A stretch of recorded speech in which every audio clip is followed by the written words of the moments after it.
Welcome to LifeWork, a podcast designed to help you live God's purpose for your life through your work. Many of us have spent years in church hearing sermons and Bible studies on various topics, but work is often overlooked, even though the Bible has a lot to teach us about this important issue. This podcast helps you understand and embrace God's plan for your work.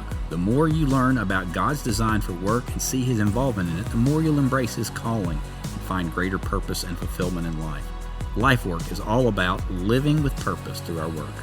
I'm your host, Stan Norman, and my co-host is Rhynne Putman. Today we are recording in the Manley Chapel at Williams Baptist University, where I serve as president and Rhynne serves as academic dean. If you want to contribute to the conversation with a question, suggestion, or guest recommendation, please visit williamsbu.edu/LifeWorkPodcast.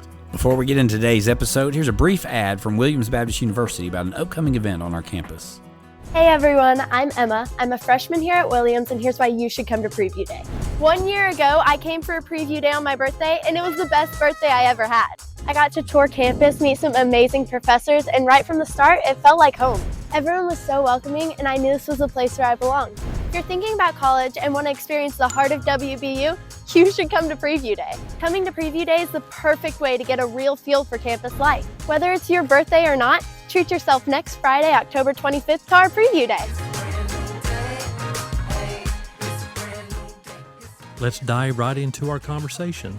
What was the first job you remember having? I mean, I did some The non-parent job. grunt work for my friend's dad, who was in construction from here and there. But my first paid job, regular job, I turned 16 and I wanted to drive to school. So in order to drive to school and to get places, my parents said, you got to go to work. 16 years old, I worked at Office Max store 594 across the street from the Wolf Chase Galleria in Memphis. And I ended up working at Office Max, not just that store, but I worked at Office Max's for 7 years after that.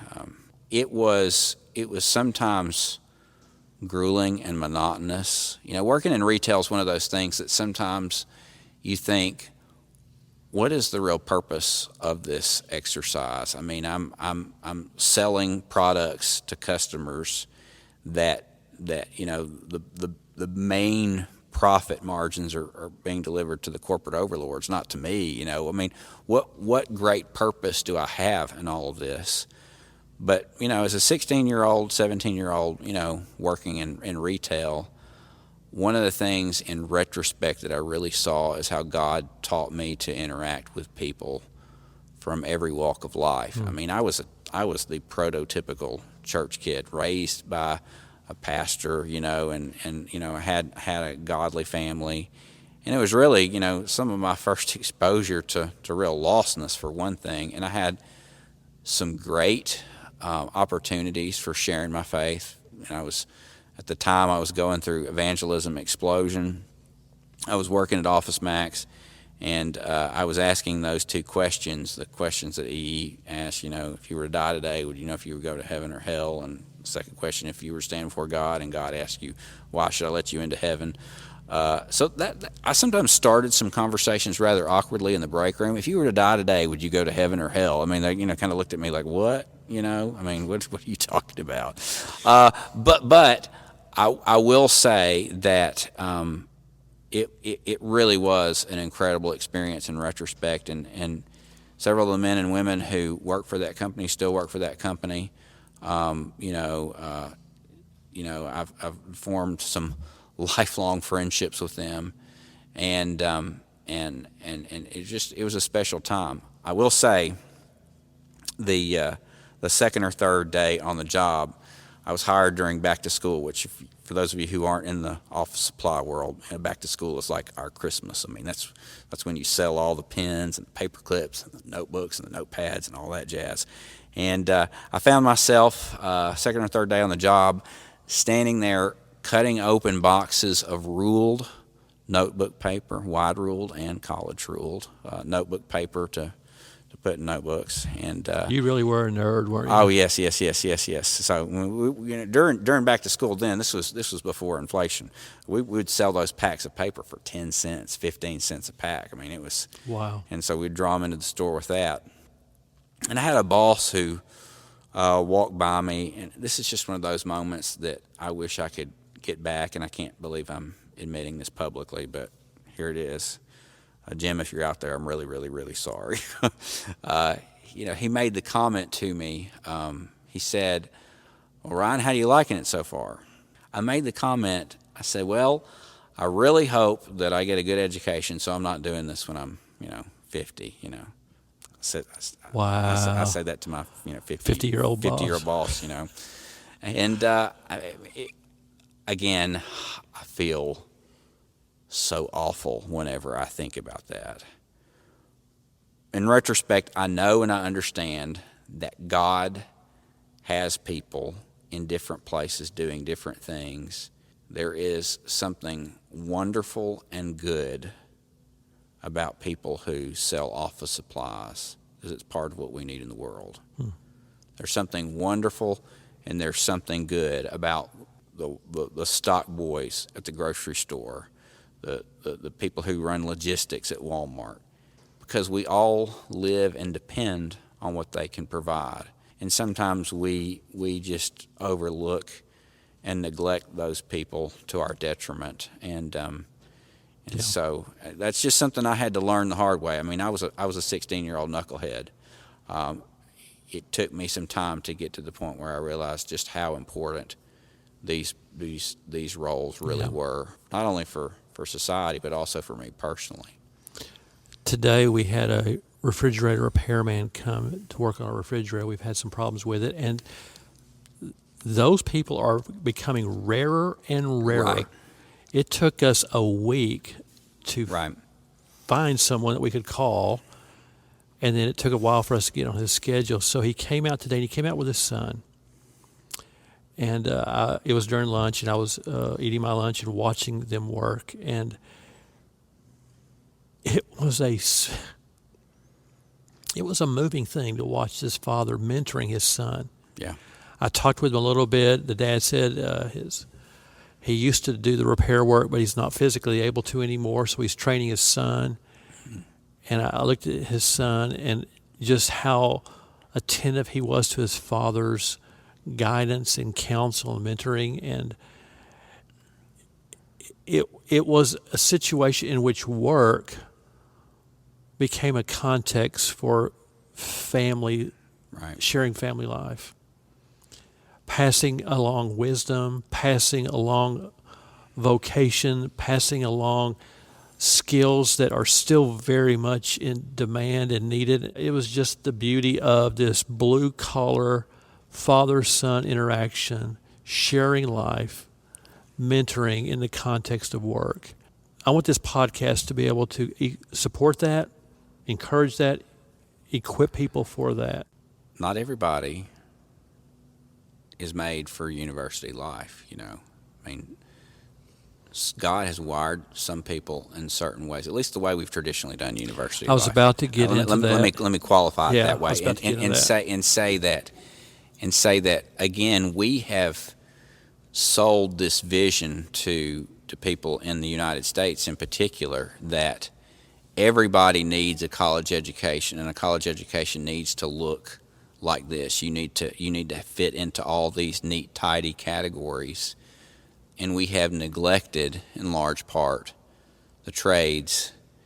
And I think that's really apparent not only when you have difficulty finding somebody to come fix your refrigerator, or when you see the median age of people who come and do these kind of repair jobs or construction projects is increasing. I think there is a great need for people to be trained for trades in the workforce.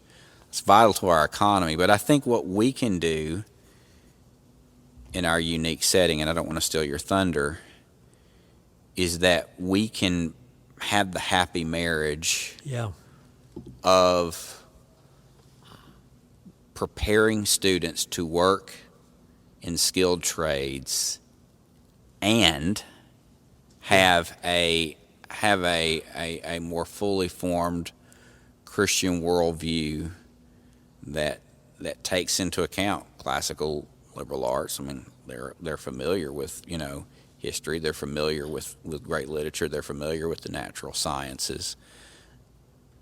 But at the same time, they have a clear understanding and purpose that my job as a butcher, my job as a farmer, my job as a small engine repair guy, is shaped by mission and purpose that God has given me. And I mean, I think that what we can do, given our unique setting here, is that we're not making students make the choice between a quality Christian liberal arts education that is shaped and anchored in a Christian worldview and having workforce ready skills. Right. You can have both. That's right. And for the time that a student can work these skills, when they're physically able and capable, they can do those sorts of things. But when they're not, they also have training in business. They also have training in communication. They also have training in education. That they can find other jobs, if it will, for the next stage of the work that God's called them to. You said something that's triggered a thought and reminded me of an ongoing discussion of recent origin we've had going on around here. What is Christian education? And when I reflect back on the school's history, 1941, this institution was founded as Southern Baptist College, and early on they marketed themselves as 3 schools in one. Vocational education, because they did offer vocational certification programs then, classical education, and ministerial education. I don't know when the school got away from that or why. I'm sure there were good reasons, but... Or reasons. Yeah, it's kind of like, look how far we had to go to kind of get back to where we started. Yeah. I am more and more of the opinion Christian education is its own thing. And it is its own thing with the totality of the person, like you said a moment ago, head, heart, and hand. Yeah. And the plumber deserves to be able to frame his life and his or her vocation in a biblical worldview as much as an attorney or a doctor or any white-collar position. Yeah. And so I just think there is an incredible opportunity for us to dig down into this thing of work and to explore all of it for all of living as a disciple in all facets of life, and especially in all facets of work. I have a theory as to what happened to Christian universities. I've not fully fleshed this out, but it happened in the 1950s and 60s when evangelicals were trying to create an identity for themselves that was separate from fundamentalism. Mm-hmm. One of the things that they really leaned into was the intellectual life.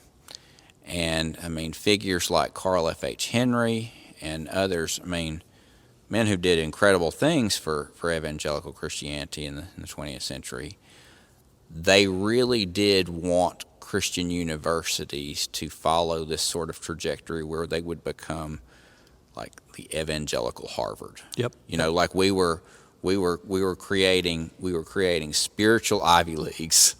Well, I've heard that the faculty here at certain points were having those discussions about becoming that kind of school here, and I'm thinking that's not going to work. I think that was the in vogue conversation in the mid 20th century, and I think that a generation of administrators, a generation of scholars, not just here, but a lot of evangelical universities felt the pressure to do that again, to separate themselves from the anti-intellectual fundamentalists, you know, or what they perceive to be the anti-intellectual fundamentalists.